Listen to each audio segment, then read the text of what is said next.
Students, welcome to Easy Maths. आज हम exercise 1.2 के क्वेश्चन नंबर 2 का पार्ट नंबर 6 डिस्कस करने जा रहे हैं।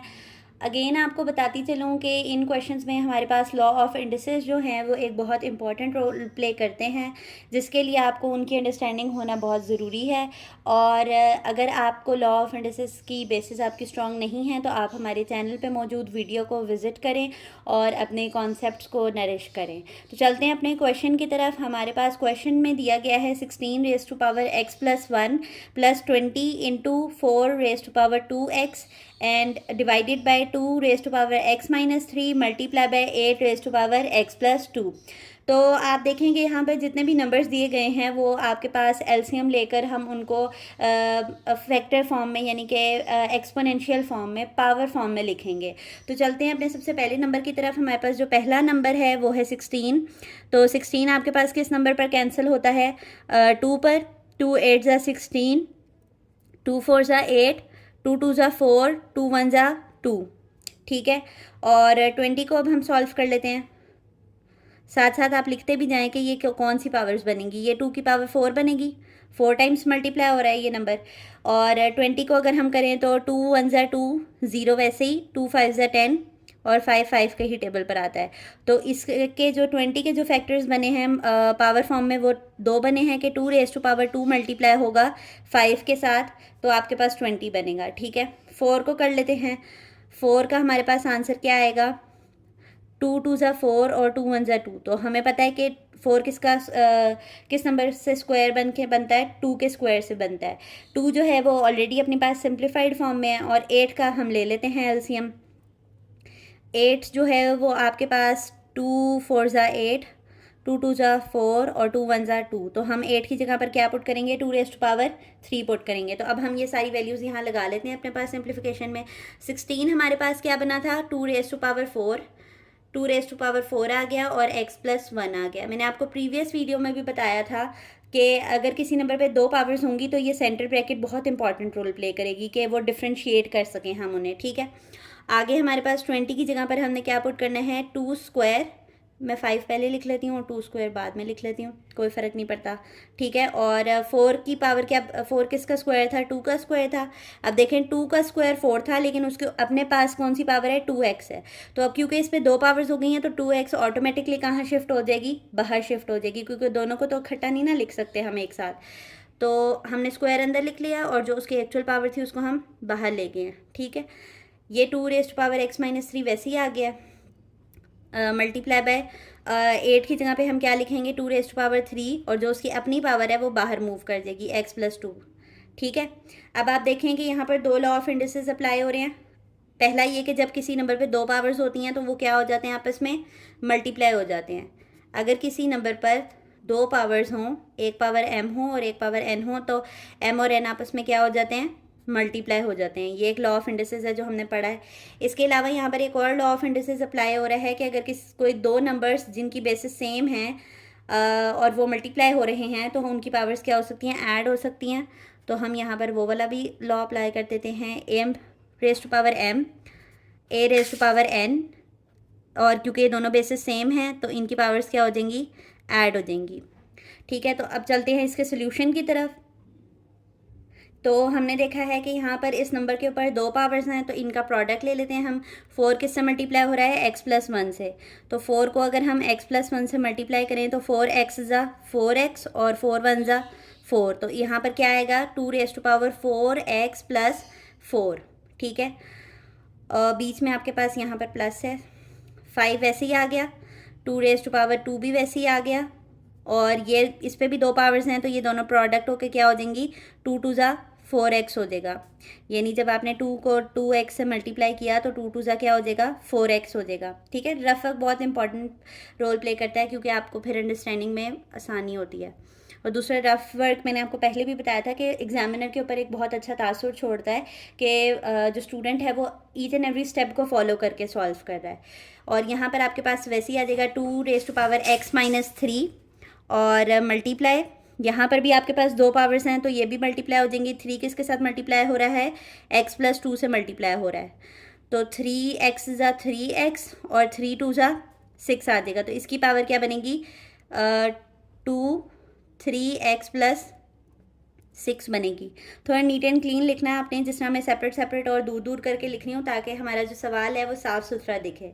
ठीक है, अब हमारे पास यहाँ पर अब आप देखें ये दो नंबर्स हैं जो मल्टीप्लाई हो रहे हैं, तो इनकी बेसिस सेम है तो पावर्स क्या हो जाएंगी, ऐड हो जाएंगी। इसके अलावा ये दोनों नंबर्स हैं जो मल्टीप्लाई हो रहे हैं जिसकी वजह से इनकी पावर्स क्या हो जाएंगी, प्लस हो जाएंगी। और ये तो है ही सिंपल। तो अब हम यहाँ पर ये वाला लॉ ऑफ इंडिसेस अप्लाई करने लगे हैं। 4x+4 + 5, 2 और 2 आपस में मल्टीप्लाई होकर एक ही रह जाएंगे और इनकी पावर जो है वो प्लस हो जाएंगी। मैंने आपको प्रीवियस वीडियो में भी बताया था कि आप खुद से उनकी तरतीब को ठीक कर लेंगे। जिस तरह कि इसका आंसर आएगा 2 + 4x, लेकिन हमें वेरिएबल टू कांस्टेंट जाना होता है। ठीक है, तो हम 4x+2 लिखेंगे, आगे पीछे करने से कोई फ़र्क नहीं पड़ता है। ठीक है, और ये दोनों भी बेसिस सेम है तो 2 एक ही रह गया हमारे पास। x - 3 प्लस हो रहा है 3x+6 के साथ। ठीक हो गया। अब आप देखें कि हम एक और स्टेप कर लेते हैं, फिर आपको समझाती हूँ।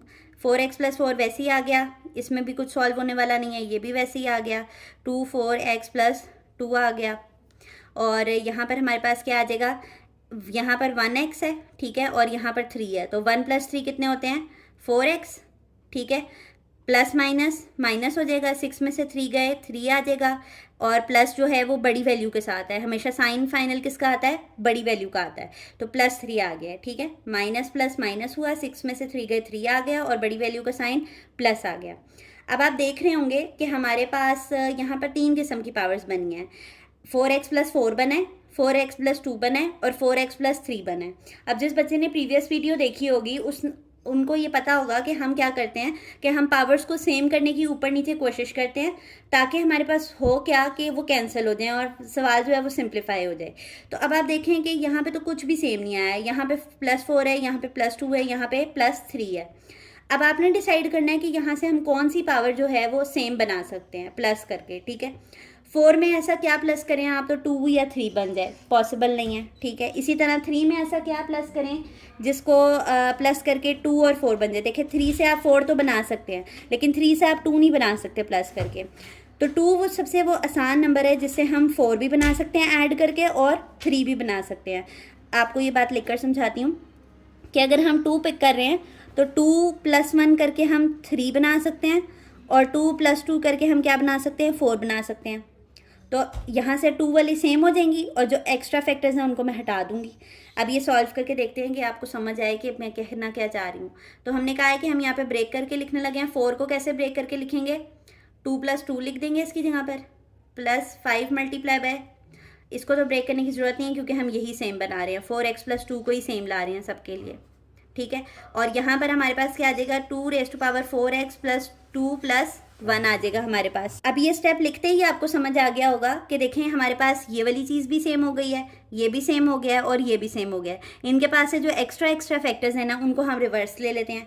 मैंने आपको पिछली लेक्चर में भी समझाया है कि हम ये वाले लॉ ऑफ इंडिसेस का रिवर्स यूज़ कर सकते हैं कि अगर 2 पावर्स ऐड हो रही हैं तो हम उनको सेपरेट दे देंगे और उनको बेसिस को अलग कर देंगे। ठीक है, तो अब यहाँ पर हम रिवर्स में ये वाला यूज़ करने लगे हैं कि अगर किसी नंबर के ऊपर पावर ऐड हो रही होती है तो हम उसको सेपरेट दे सकते हैं, लेकिन बेसिस आपके पास क्या होनी चाहिए, सेम होनी चाहिए।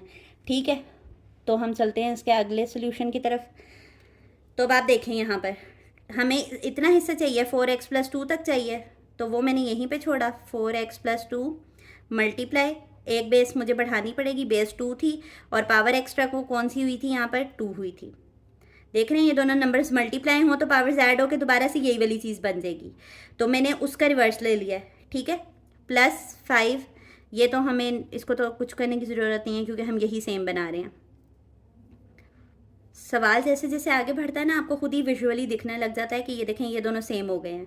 इसी तरह यहाँ पर भी हमारे पास हमें चाहिए क्या है, 4x+2 चाहिए और सेपरेट यहाँ से क्या होगा, मल्टीप्लाई 2⁴1। ठीक है, अब ऊपर से हमारे पास ये दोनों कॉमन निकल आएंगे तो मैं कॉमन निकाल लेती हूँ। 2 4x+2 कॉमन कहते हैं जो चीज़ दोनों वैल्यूज़ के पास हो, ये दोनों वैल्यूज़ के पास है, तो इसमें से ये हमने बाहर निकाल लिया, तो इसके पास यहाँ पर क्या बचा, 2 का स्क्वायर प्लस यहाँ से हमने ये बाहर निकाल लिया तो इसके पास क्या बचा, 5। और यहाँ पर तो निकालने की कॉमन ज़रूरत ही नहीं है क्योंकि ये है ही एक, और 2⁴1 2 ही आता है। ठीक है, ये दोनों आपके पास कैंसिल हो गए। तो आपके पास 2 का स्क्वायर किसके बराबर होता है, 4 के, 4 + 5 और 2 वैसे ही आ गया, ठीक है। तो 4 + 5 कितने होते हैं, 9, और 9 डिवाइडेड बाई 2 आ गया। तो हमारे पास फाइनल आंसर जो सिंप्लीफाइड आंसर आया है वो हमारे पास क्या आया है, 9/2 आया है। तो होप आपको आज का ये सवाल जो है वो समझ आया होगा। मैंने अभी आपको अभी भी बताया है वीडियो के स्टार्ट में कि ये क्वेश्चंस जो हैं वो काफ़ी इंपॉर्टेंट हैं बोर्ड पॉइंट ऑफ व्यू से, क्योंकि ये लॉन्ग क्वेश्चंस हैं, ठीक है। और इनको स्टेप बाय स्टेप अगर आप सॉल्व करेंगे तो ये आपके लिए ज़्यादा बेहतर होगा। आपको एक एक पॉइंट बताने का मकसद ये होता है और एक एक चीज़ लिखकर बताने का मकसद ये होता है कि आप भी अपने नीट नोट्स को इसी तरह प्रिपेयर करें, ताकि जब आप आफ्टर मंथ या आफ्टर अ वीक अपने ही नोट्स खोल के देखें तो आपको बार बार लेक्चर लेने की ज़रूरत ना पड़े, बल्कि आपके हैंड रिटन नोट्स इतने एक्सप्लेनेटिव हों कि वो आपको देखते ही सवाल समझ आ जाए। तो अगर आपको हमारी वीडियोस पसंद आती हैं और आसान लगती हैं तो हमारी वीडियो को लाइक कर दिया करें और चैनल को सब्सक्राइब करें, ताकि ऐसी अच्छी वीडियोस बनाने का मोटिवेशन हमें मिलता रहे। अल्लाह हाफ़िज़।